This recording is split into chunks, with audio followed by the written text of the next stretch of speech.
Still Village. So please stop by at any time of the year, be it Halloween, holiday nights, during the summer. Tony is always around sharing his abundance of stories. So we ask that you come back and join us. As we move ahead in today's programming, it's our delight to share with you our newest dramatic program. Let me start with just a little questionnaire. Don't look so serious. How many of you have heard of the Montgomery Bus Boycott? That's a good amount of people. If you haven't, you will. How many of you know about how long it lasted? Got a few people. That's weeks, wow. How many know about how long it was supposed to last? Got a couple people as well. Well, I will give you the answer to the last one first, and then I'll let these next guys come up and give you a bit more context. The Montgomery Bus Boycott started in 1955, right at the tail end of the year, and it was meant to be just a one-day bus boycott. This was to get the attention of those in power and to drive home equity and equality for all. As many people know, this one-day bus boycott expanded into about 13 months of boycotting. That takes a lot of perseverance. So in our newest dramatic play, The Beginnings of the Boycott, I had the pleasure of writing and directing this piece. And it examines and rather imagines what it might have been like the night after that first day of boycotting, where everyone decided that beyond that, they should stick to their guns and wait until they were recognized before getting back on the municipal bus system. Ladies and gentlemen, please put your hands together for the cast of The Beginnings of the Boycott.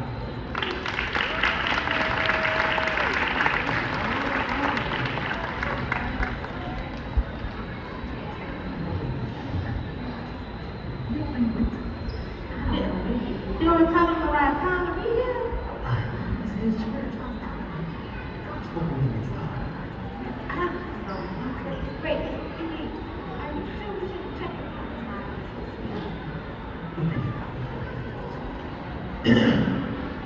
All right.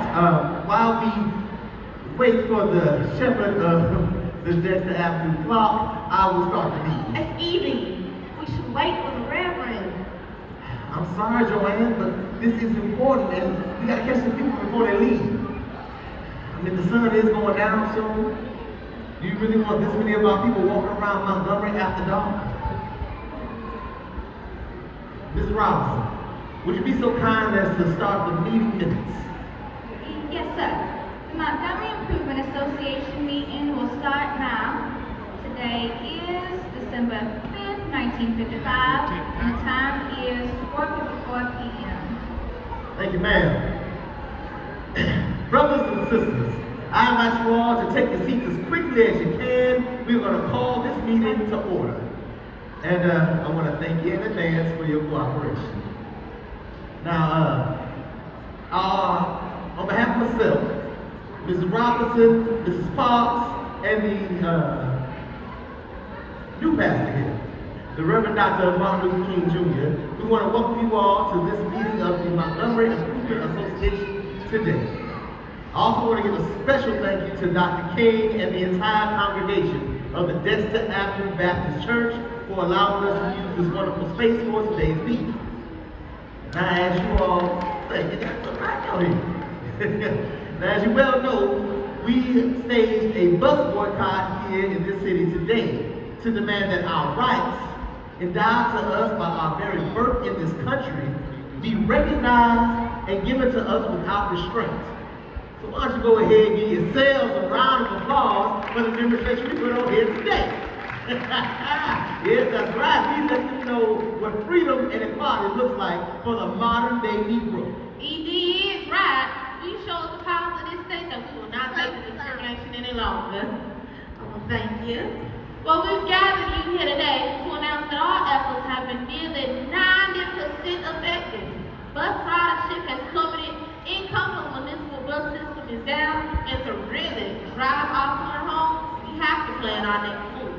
Now, I would like to say thank you to Ms. Rosa Parks for sparking this revolution earlier this month, and if Ms. Parks would do so, we'd like for you to talk about what happened last Thursday. Joanne, you're much better speaker than I am. Oh no, only you can tell it like you can tell it. Don't let it. Thank you, Sister Robinson. Talking about last Thursday, December 1st, 1955, is still very hard for me to process, let alone talk about. But through it all, we are grateful for the vision of my former boss, Mr. Nixon, and my husband Raymond, who convinced me it was my time to join the fight publicly. The actions of that day were necessary, and they were followed by an anticipated yet unfortunate response. But my acts on that day are less about me and more about you, all of you. It's more about Claudette Corbett, a 15-year-old, now soon-to-be mother, who months before I took a stand, decided to take a seat and not give it up. It was deeply embarrassing to be taken into custody while being jeered at by masses of white bus riders and policemen. And I wouldn't wish that attention on any of you, but I hope that it can inspire every person here and in the larger community to band together for a change. And I know you're tired of fighting. Like, I'm tired too. I was even more tired after a long workday that day. We're all tired. Tired of injustice and discrimination. Everyone, I'm deeply apologetic for my tiredness. The Reverend Dr. Martin Luther King Jr. I'm so glad to be with you. The press is outside asking about what we have accomplished today. I have to let them know we have accomplished just one of many things we have planned to. Have we started planning yet? Not yet, Reverend.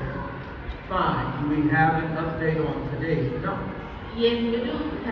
Having to announce that we have over 200 community members who have volunteered their privately owned vehicles for our community carpool. And we've defined nearly 100 carpool pickup locations all throughout Montgomery. So if you or someone you know has yet to be assigned a carpool, meet with me or any other executive board member of the Montgomery Improvement Association, and we will get you paired with food. In addition, after today's demonstration, the Montgomery NAACP believes that we can gain traction on this movement by continuing this boycott until our needs are met. Are you sure? We only intended for this to be for one day. I mean, do we even have the manpower? Don't be such a pessimist. Of course we do, ED. You saw today's turnout. And you saw what we did with just one day to plan this boycott. Imagine what we could do a week. Shoot, I could print out 35,000 leaflets alone. We have to get the attention of the government. But what about the people, Joanne? I just want to think about the people. A single day of walking to work is one thing, but what happens in 3 weeks or 6 months or next year? Have been, I mean, how long can we truthfully last? As the secretary of the Montgomery NAACP, I am happy to announce that the chapter has seen the efforts of the MIA today and wants to partner with us to join this boycott. Well, right on. You should have started with that. Listen, let's show them that this was a serious boycott and not just some kind of a boogaloo. With this information in mind, I propose that we continue to have these meetings right here every week. All in favor of this motion, please raise your hand and say aye.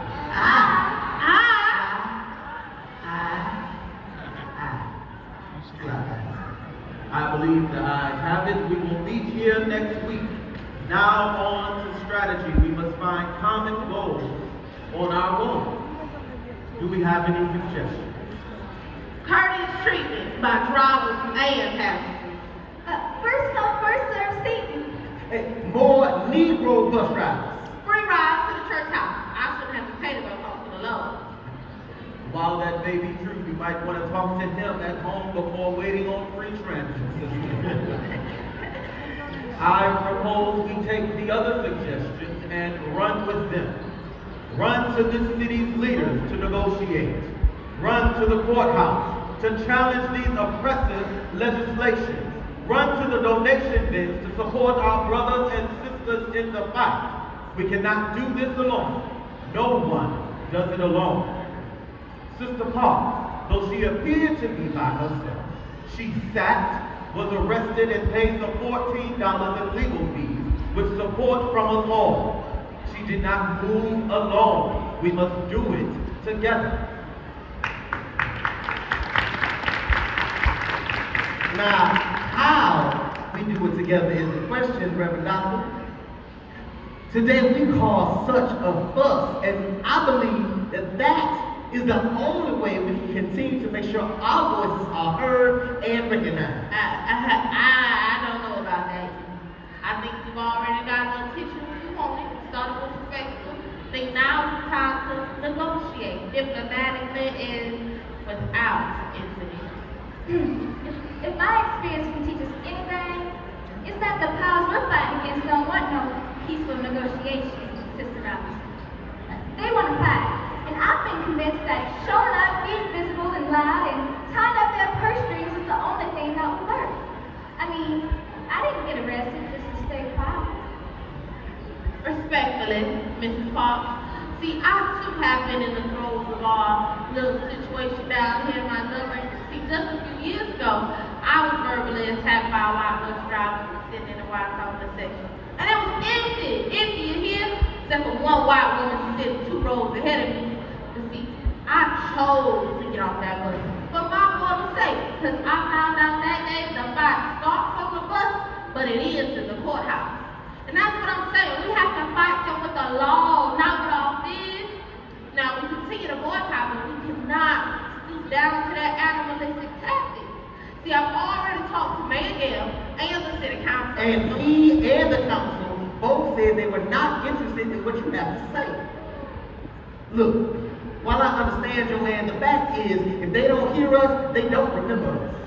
Those bus drivers are not in those courtrooms. They're in our faces, day in and day out. That's why we gotta act up, make a mess. Those ministers are telling us that we need to organize a low-key boycott so we don't upset those white power structures. But real change doesn't come without a chance. This is ours. It's our chance to have our voice heard, E.D. I cannot doubt that undeniable fact. But there is no path to peace without going in peace. And we need peace. Think about our livelihoods.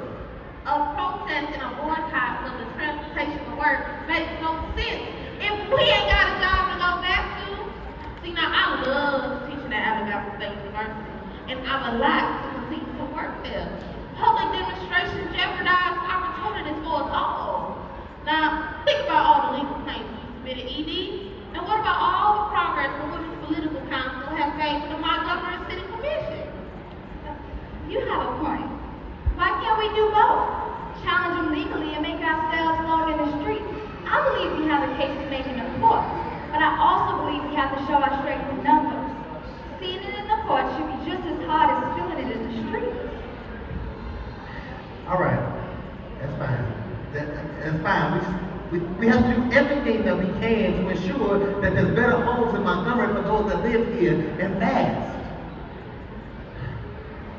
But I do agree. We should be exploring all avenues that can help us win this fight. Joanne, why don't you contact Craig Gray? He's one of our members and he's a lawyer. He'll know exactly what to do. And Rosa, I want you to stay as visible as possible. I want you to tell your story and rally the people. And Dr. King, I propose that you lead this cause. The Montgomery Improvement Association could be nothing without formidable leadership. Now, I understand that you just got to Montgomery around last year, but this community needs you. All in favor? I know that Dr. King leads it. Oh, he's the perfect one to lead this. Such a fine little man. Oh yes, and he's new here. He can say things we can't. That's true. evening. Montgomery doesn't know me. I'm a Georgia boy, and I believe I serve best as an ally. I'm only 25 years old. Aren't there others more suitable? What better condition than to have a fresh face open up about the inequities plaguing our community? You have the vision and the conviction. You hear the hearts of the people and you soften the cement hearts of those that are in power. Now we could do it alone, but Lord knows we don't want to. An injustice in Alabama is an injustice across the entire world, Reverend. Surely you know that.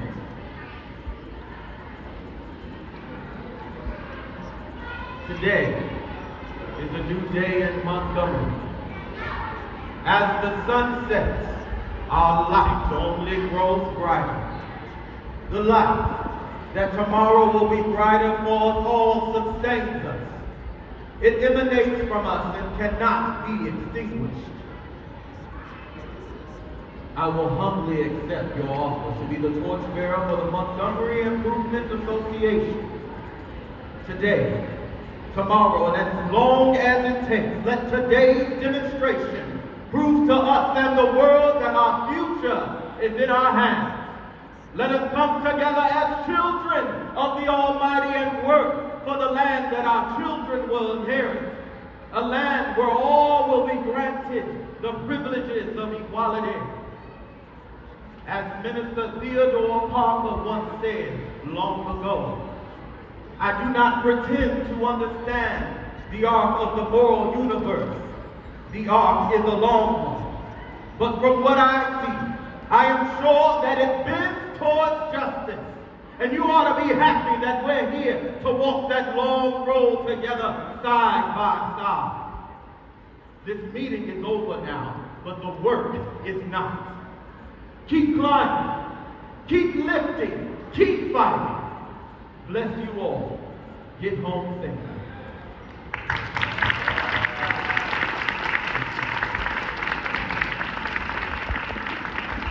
Another round of applause for the cast of the beginning of the boycott. In this spot, we will have programming all day. Be sure to check the signs right behind you. It's going to take just a